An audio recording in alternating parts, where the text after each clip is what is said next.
Deolali camp शहरातून जमा होणाऱ्या कचऱ्याचाही गेल्या अनेक वर्षापासून विल्हेवाट लागत नसल्याचा धक्कादायक प्रकार समोर आलाय। ज्या ठेकेदाराला हे काम देण्यात आले आहे तो कामच करीत नसल्याने कचरा डेपोत मोठ्या प्रमाणावर कचरा साचला असून नागरिकांचे आरोग्य धोक्यात आले आहे।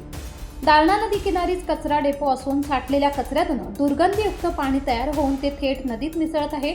ठेकेदाराकडून हा जीवघेणा खेळ सुरू असला तरी त्यांचे सोयरसूतक ना लोकप्रतिनिधींना ना कॅन्टोन्मेंट बोर्डाला अशी सध्याची परिस्थिती दिसून येते। देवळाली कॅम्प शहरात एकूण 8 प्रभाग आहेत। या सगळ्याच प्रभागातून दररोज 30 ते 40 टन कचरा जमा होत असून त्याची विल्हेवाट लावण्याचे काम एका ठेकेदाराला देण्यात आले आहे।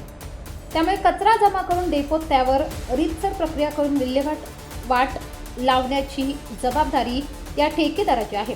प्रत्यक्षात मात्र कचऱ्याची विल्हेवाट लागत नसल्याची धक्कादायक बाब उजेडात आली आहे। वर्षानुवर्ष कचरा साठून राहत असल्याने डेपोत कचऱ्याचे ढीग लागले आहेत। मशीनच बंद असल्याने विल्हेवाट होत नसल्याचे नागरिकांचे म्हणणे आहे।